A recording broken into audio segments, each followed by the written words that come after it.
اللہ تبارک و تعالیٰ کے بندے اللہ سے محبت کرتے، رب کی بارگاہ میں جھکتے، اس کو اپنے دکھ سناتے، اس کے پیارے محبوب صلی اللہ تعالیٰ علیہ وسلم کا وسیلہ لے کے اس کے حضور حاضر ہو جاتے، پیشانیاں سجدوں سے روشن ہوتی۔ ہم نہ ہر چیز کے لیے وقت نکالتے ہیں، ہر چیز کے لیے، لیکن عبادت کے لیے وقت نہیں نکالتے۔ ہر شے آباد ہے، ہر شے، ہماری فیس بک بھی آباد ہے، واٹس ایپ بھی آباد ہے، ہمارے ٹویٹر بھی آباد ہیں، ہماری ہر چیز آباد ہے۔ سب سے کم آباد ہمارا مصلی رہ گیا ہے، سب سے کم۔ وہ لوگ اب ڈھونڈنے سے ملتے ہیں جن کی بغل میں مصلی ہوتا تھا۔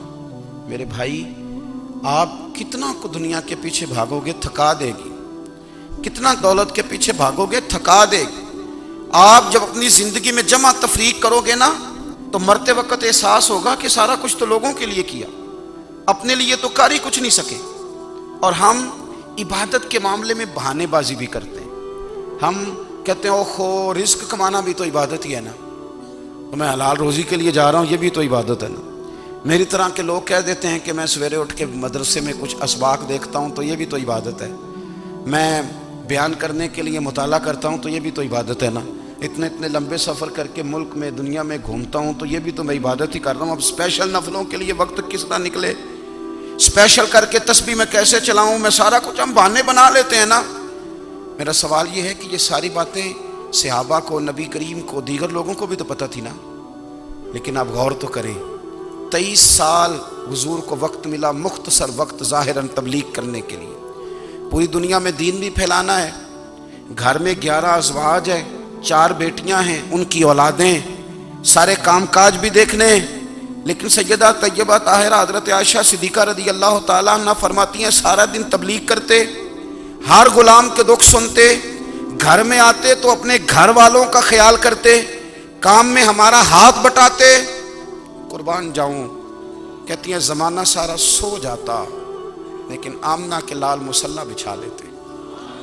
دنیا سو گئی، ساری سب سو گئے، جو خدام تھے، وہ جو غلام تھے، وہ سو گئے۔ صحیح مسلم نے لفظ ملیں گے، سیدہ پاک فرماتی ہیں او میرے نبی کے غلاموں، میں نے یہ رنگ بھی دیکھا ہے کہ حضور نے اتنا کھڑے رہے، اتنا قیام کیا، اتنا قیام کیا کہ مقدس پیروں میں ورم آ گئے، سوج گئے پیر، اتنے بڑے۔ دل پہ ہاتھ رکھ کے نہیں بتا سکتا کہ میرے کبھی نماز میں پیر سوج گئے ہوں، کوئی نہیں بتا سکتا۔ بچوں کی روٹی کماتے تھک گئے، بات الگ ہے، ہم سیر کرنے گئے تو تھک گئے، بات الگ ہے، لیکن عبادت میں یہ بھی تو مسلم شریف ہے نا، یہ بھی تو دین ہے نا، یہ بھی تو حضور کی سنت ہے، یہ بھی تو وہ چیز ہے جو کریم کی آنکھوں کی ٹھنڈک ہے۔ سیدہ فرماتی ہیں پیروں میں ورم آ گئے، اور ساری رات ہی حضور نے نماز پڑھی اور ایک ہی آیت بار بار دہرائی۔ مسجد نبوی میں بلال حبشی نے فجر کی اذان دے دی اور حضور ابھی مصلی پہ تھے، کریم فارغ ہوئے۔ میں نے عرض کی یا رسول اللہ صلی اللہ علیہ وسلم، آپ کے تو صدقے اللہ اگلے پچھلوں کے گناہ معاف کرے گا، تو آپ اتنی آہوزاری کیوں فرماتے ہیں؟ آپ تو شفیع ہیں، آپ تو انبیاء کے امام ہیں۔ تو حضور نے فرمایا عائشہ تم نے گنوایا ہے نا میرے اللہ کی مجھ پر کتنی رحمت ہے، افلا اکون عبدا شکورا، فرمایا اگر اس نے اتنی نعمتیں دی ہیں تو کیا میں اس کا شکر گزار بندہ نہ بنوں، میں شکر گزار بندہ نہ بنوں اس کا؟ پھر اگر اتنی نعمتیں اس نے دی ہیں، مجھے اتنا نوازا ہے، تو پھر میں اس کے سامنے سجدے نہ کروں؟ او میرے بھائی، بڑے قابل فخر لوگ ہیں ہم کہ ہم نبی پاک کے غلام ہیں، ہم قابل فخر ہیں کہ نبی کریم کے غلام ہیں۔ کیا کبھی اس غلامی کے شکرانے میں بھی 2 نفل پڑھے کہ یا اللہ تیرا شکر ہے تو نے ہمیں حضور کا غلام بنایا ہے؟ یاد رکھیں کہ اپنی روحانی زندگی کو آباد کریں، استغفار پڑھیں، تسبیحات کریں۔ حضرت عبداللہ ابن عمر رضی اللہ تعالیٰ عنہ حضرت عمر کے صاحبزادے ہیں، مکہ مکرمہ میں ان کی قبر ہے۔ میں نے جب انہیں پڑھا تو مجھے ان سے بڑا پیار ہو گیا، لیکن آپ کو پتہ ہے وہاں جا کے کسی شخص کا مزار تلاش کرنا یا پوچھنا ایک مشکل کام ہوتا ہے۔ تو ایک دفعہ میں مکہ شریف میں حاضر تھا، تو ایک گاڑی والا ڈرائیور مجھے کہنے لگا کہ مولانا میں آپ کو جانتا ہوں، مجھے آپ سے محبت ہے، ایک بات بتاؤں آپ کو؟ میں نے کہا بتاؤ۔ کہنے لگے حضرت عبداللہ ابن عمر کی قبر دیکھنی ہے؟ میں نے کہا یہ تو نہیں کہہ رہا، یہ کسی نے بندوبست کرایا ہے، یہ اللہ نے تیرے دل میں بات ڈالی ہے، یہ ہو گیا تو لے چل مجھے۔ حضرت عبداللہ ابن عمر کو نبی پاک نے فرمایا تھا راجل صالح، یہ نیک بندہ ہے، یہ متقی آدمی۔ حضرت عبداللہ ابن عمر رضی اللہ تعالیٰ عنہ سیدنا فاروق اعظم رضی اللہ تعالیٰ عنہ کے صاحبزادے ہیں، اور ان کی ہمشیرہ سیدہ حفصہ رضی اللہ تعالیٰ عنہ حضور کی زوجہ محترمہ ہیں۔ ایک دن اپنی ہمشیرہ سے کہنے لگے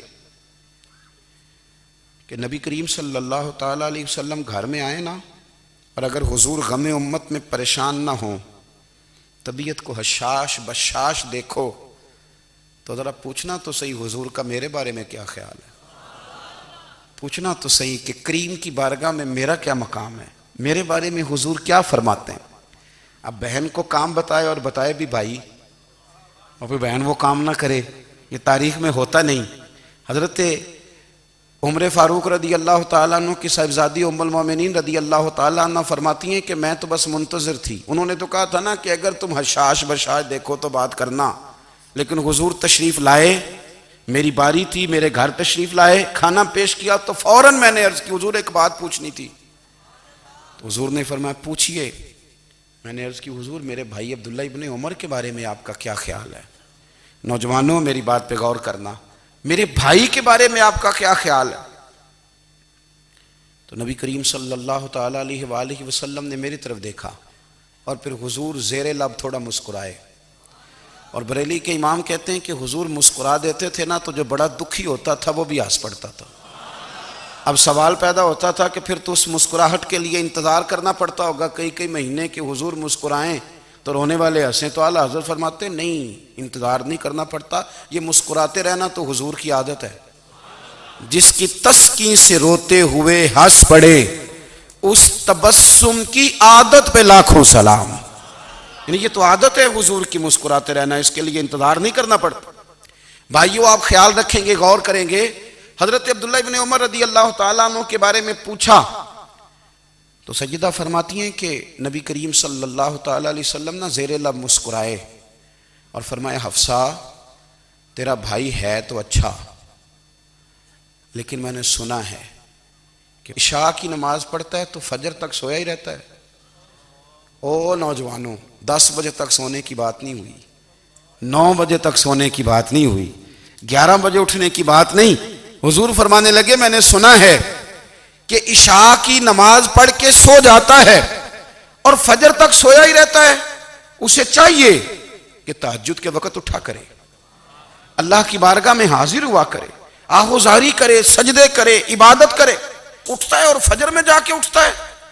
حضرت جناب حفصہ رضی اللہ تعالیٰ عنہ کہتی ہے میں نے جناب عبداللہ ابن عمر کو پیغام دیا اور میں نے کہا میرے جوان بھائی سن، نبی پاک نے فرمایا ہے تو اچھا پر تہجد میں نہیں اٹھتا، نفل نہیں پڑھتا۔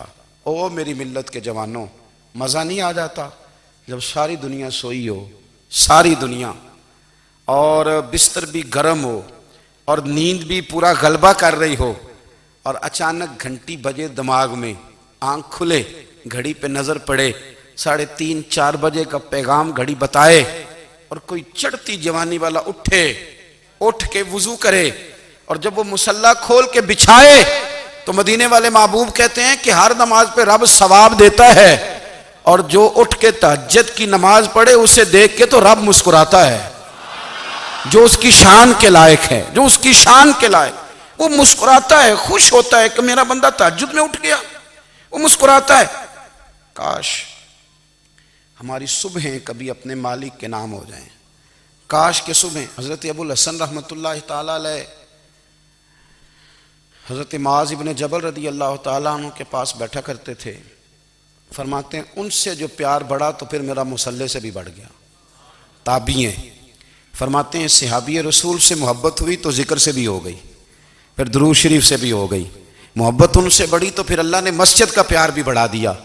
آپ فرماتے ہیں کہ میری ہر وقت طبیعت چاہتی تھی کہ بس اللہ اللہ کروں، بس اللہ اللہ کروں، بس نہ میں ذرا تھوڑی جان چھڑاؤں لوگوں سے، کوئی 10 منٹ ملے تو میں کچھ 4 نفل پڑھ لوں، میں تھوڑا سا نہ بچوں لوگوں سے، اور مجھے تسبیح ملے تو میں نہ کچھ 400-500 دفعہ استغفار پڑھوں، سبحان اللہ، الحمدللہ، اللہ اکبر، لا حول ولا قوت الا باللہ، میں نہ تسبیحات پڑھوں۔ فرماتے ہیں کہ بچے تھے گھر میں، 6-7 غربت تھی، کام ملتا کوئی نہیں تھا، اور میں کام چور نہیں تھا، کام ڈھونڈتا تھا، پر اللہ کی قدرت کے کام نہیں ملتا تھا۔ فرماتے ہیں کہ میں نے ایک دن اپنی اہلیہ سے کہا کہ آج میں پھر جاتا ہوں کام ڈھونڈنے، تو میری بیوی بڑی فرما بردار تھی، پر اس دن غربت کے ہاتھوں تنگ آ کے کہنے لگی آج نانا کوئی تو چیز لے کے آیا، تو مجھ سے بچوں کی بھوک نہیں دیکھی جاتی، یہ سب روگاں دا روگ محمد جس دا نام غریبی، کنڈ بلا کے لنگ جاندے نہیں دوست یار قریبی، تو آج نہ کچھ لے کے آیا تو میں بچے لے کے چلی جاؤں گی۔ شیخ فرماتے ہیں کہ میں بڑا پریشان گھر سے نکلا، پر میں نے صبح سے لے کے زور تک کام ڈھونڈا، کام ملا کوئی نہیں، تو میرے دل میں خیال آیا چلو کام نہیں ملتا تو اللہ اللہ تو کرے نا، چلو بندوں کی مزدوری نہیں ملتی تو رب کریم کی عبادت ہی کرتے ہیں۔ فرماتے ہیں کہ میں نے نا فرات کے پانی سے وضو کیا، نہر کے، شدید دھوپ تھی، ساتھ ریت تھی اور ریت تپ رہی تھی، میں نے اپنا رومال وہیں مصلی کے طور پر بچھا لیا، اور فرماتے ہیں کہ زور سے لے کر عصر تک نماز پڑھی، دھوپ بھی پورے زور پہ، پر میرے سجدے کا ذوق بھی پورے زور پہ۔ فرماتے ہیں سورج بھی چمک رہا ہے اور رب کی عبادت کا ذوق بھی پورے زور پہ، میں سجدہ کروں تو پھر میرا اٹھانے کو جی نہ چاہے۔ میرے استاد لکھا کرتے تھے، یہ ان کا شعر ہے، وہ کہا کرتے تھے مجھے سوز دے، مجھے ساز دے، اور مجھے نیم شب کا نیاز دے، دم سجدہ خود کو میں توڑ دوں، مجھے ایسا ذوق نماز دے، اور میں تیری بہار کا پھول ہوں، میں کھلا بھی ہوں تو تیرے لیے، مجھے میری شاخ سے توڑ لے، مجھے اپنی زلف کا ناز دے۔ بھائی فرماتے ہیں کہ عصر تک میں نے نفل پڑھے، دل ڈھلنے لگا، عصر کی نماز پڑھی اور میں وہاں سے چلا۔ اب میں جب نکلنے لگا تو دل میں خیال آیا کہ چھوٹی چھوٹی دیواریں ہیں گھر کی، بغیر کچھ لیے جاؤں گا تو بیوی دور سے دیکھے گی تو شور کرے گی کہ پھر خالی ہاتھ آ گیا ہے۔ کہتے میں نے اپنے اسی رومال میں جس پہ میں نے نماز پڑھی تھی نا، رومال میں کی آخی دے پنجابی جو صافہ کہتے ہیں، اسی میں نا میں نے کچھ ریت بھر لی کہ وہ دور سے دیکھے گی تو سمجھے گی کچھ لے کے آیا ہے، چلو جا کے اسے بتا دوں گا کہ آج پھر مزدوری نہیں ملی۔ کہتے ہیں وہ ریت لے کر جب میں گھر میں گیا تو پہلے بیوی دروازے پہ کھڑی ہوتی تھی، پوچھتی تھی خالی ہاتھ آ گئے ہو؟ آج میں نے دیکھا تو ہے ہی کوئی نہیں۔ فرماتے ہیں میں اندر داخل ہوا، سلام لیے، کونے میں نے وہ رومال رکھ دیا اور میں نے آواز دی کہ بھلی مانس کہاں ہو؟ تو وہ کہنے لگی آپ منہ ہاتھ دھو لیں، میں روٹی لے کے آئی۔ میں نے کہا روٹی کہاں سے آ گئی؟ یہاں تو کئی دنوں کے فاقے، تو کئی دنوں کی غربت ہے، یہاں تو اس گھر میں تو فقیری ہے۔ فرماتے ہیں کہ وہ روٹی لے کے آئی اور اس وقت کی جو موجودہ نعمتیں تھیں، سمجھ لیں سلاد، اچار، ہر چیز ساتھ لائی۔ میں نے کہا کہ بچے کہاں گئے؟ کہنے لگی وہ کھانا کھا کے کھیلنے گئے، آپ کھانا کھا لیں آ جاتے ہیں۔ کھانا اس نے چن دیا۔ میں نے حیرت انگیز لہجے میں ساری نعمتیں اپنے دسترخوان پہ دیکھ کر کے بیوی سے پوچھا یہ کہاں سے آیا کھانا؟ بچوں کو تو نے کہاں سے کھانا کھلایا؟ یہ سارا کچھ کیسا ہے؟ تو کہنے لگی پتہ نہیں آج آپ کس کریم کی مزدوری کرنے چلے گئے تھے، پتہ نہیں کس کریم کی، میرے گھر میں تو اتنی نعمتیں آئی ہیں کہ مجھ سے سنبھالی نہیں جا رہی، اتنا اناج ہے، اتنا گندم ہے، کس کریم کے دروازے آج چلے گئے تھے؟ یہ کہتے کہتے وہ اٹھی اور اٹھ کر کے کہنے لگی پہلے بڑا کچھ آیا تھا، اب کیا لے آئے ہو؟ اور جا کر کے نا اس نے وہ ریت والا رومال کھولا، کہنے لگے میں تو لے کے آیا تھا ریت، تو میرے رب نے اسے بھی سونے اور ہیرے بنا دیا تھا۔ جب آپ کی توجہ اللہ کی جانب، میرے نبی پاک صلی اللہ تعالی علیہ وسلم نے فرمایا ہر چیز اپنے رب سے مانگ، ہر چیز مانگ، ہر چیز مانگ۔ یا رسول اللہ کیا کچھ؟ میرے محبوب نے فرمایا تیرے گھر میں نمک بھی ختم ہو جائے تو وہ بھی اپنے رب سے مانگا کر، تو مانگنا وہ تجھے دے گا، تو اس کی بارگاہ میں کشکول طلب دراز تو کرنا۔ اور ترمذی شریف میں عجیب لفظ ہیں، رسول کائنات نے فرمایا، رب کریم فرماتا ہے جب میرا بندہ ہاتھ اٹھاتا ہے نا تو مجھے حیا آتی ہے کہ میں خالی کیسے لوٹا دوں اس کے، اتنے بڑے بادشاہ کی بارگاہ میں۔ او بھائی لوگوں سے عزتیں تلاش کرتے ہو تو وہ کیا تمہیں عزت دیں گے؟ وہ تو کل اچھا کہتے ہیں پرسوں برا کہنے لگ جاتے ہیں۔ لوگوں کے سامنے گڈ بک میں آنا چاہو گے تو وہ تو سویرے تمہارے بارے میں کچھ کہیں گے، شام کچھ اور کہیں گے۔ اپنی روحانی زندگی آباد کریں، اپنے مصلے کو وقت دیں، اور دنیا سے چھپ کر اس موبائل کو بند کر کے اور اپنے آپ سے بھی چھپ کے اور تنہا ہو کے چھپا کے سارا کچھ اپنے آنسو اپنے رب کی بارگاہ میں پیش کریں۔ اس کے حضور حاضری دیں. سنو نا ترمذی کی حدیث، اور اسے یاد رکھنا. نبی پاک علیہ السلام نے فرمایا اپنے دکھ لوگوں کے سامنے نہ بیان کرنا، سیٹھوں نوابوں کو نہ بتاتے پھرنا، دنیا داروں کے سامنے جا کے نہ رونا کہ میں تکلیف میں ہوں. فرمایا اگر دنیا داروں کو دکھ بتاؤ گے رب تمہیں کبھی غنی نہیں کرے گا. اور لوگ ہیں کہ الٹا مذاق اڑائیں گے. آپ کی جس سے بڑی پکی یاری ہے نا، پکی، وہ تب تک پکی ہے جب تک آپ نے 50,000 مانگا نہیں. اور جس وقت آپ نے کہہ دیا کہ میں مجبور ہوں میری مدد کر، تو پھر ختم ہو گئی دوستی. لوگوں کی تعلقات آپ کے ساتھ تب تک ہیں جب تک آپ ان سے کوئی ضرورت وابستہ نہیں کرتے. کریم ابو فرمانے لگے بندوں کے سامنے دکھ نہ بیان کرنا، اللہ تجھے کبھی غنی نہیں کرے گا. تو اپنے دکھ اپنے رب کو بتا، تو دعائیں مانگ، تو اس کی بارگاہ میں حاضر ہو، تو اس کے حضور عرض کر. فرمایا اپنے دکھ اپنے رب کو بتا، وہ جلدی کرے یا دیر سے کرے تجھے ساری دنیا سے بے نیاز کر دے گا، تجھے کسی کا محتاج نہیں رہنے دے گا. اپنے مسلح کو، اپنی دعاؤں. ایک بزرگ فرماتے ہیں میں نے دعا مانگنے کا طریقہ اپنی بیوی سے سیکھا. دعا مانگنے کا طریقہ اپنی، سیکھنے والے تو اپنے بچوں سے بھی سیکھ لیتے ہیں، سیکھنے والے تو ہر ایک سے سیکھتے ہیں. وہ کہتے ہیں میں نے دعا مانگنے کا سلیقہ اپنی بیوی سے سیکھا ہے. حضرت وہ کس طرح؟ فرمانے لگے میری بیوی نے نا مجھے کوئی کام بتایا، کچھ پیسوں کی ضرورت کے لیے کہا، تو میں نے اسے کہا کہ بھئی ابھی میرے پاس نہیں ہے، کچھ دنوں میں آتے ہیں تو میں دے دوں گا. عورتوں کی عادت ہوتی ہے وہ بار بار یاد کراتی ہیں. 2-4 دنوں کے بعد پھر اس نے کہا حضرت وہ میں نے کہا تھا کچھ پیسے، میں نے اسے کہا کہ ابھی میرے پاس نہیں ہے، کچھ دنوں میں ملتے ہیں تو میں تمہیں دے دوں گا.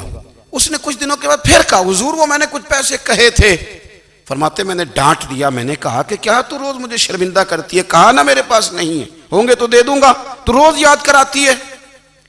فرماتے ہیں اس نے پہلے تو میری ڈانٹ کو سہا، پھر میرے سخت جملوں نے اس کی آنکھوں میں آنسو پیدا کر دیے، پھر اس نے اپنے آنچل میں اپنے اس دکھ کو سمیٹا، اور پھر اس نے ایک جملہ کہا تو میں رو پڑا، اور مجھے اپنے رب سے مانگنے کا طریقہ آ گیا.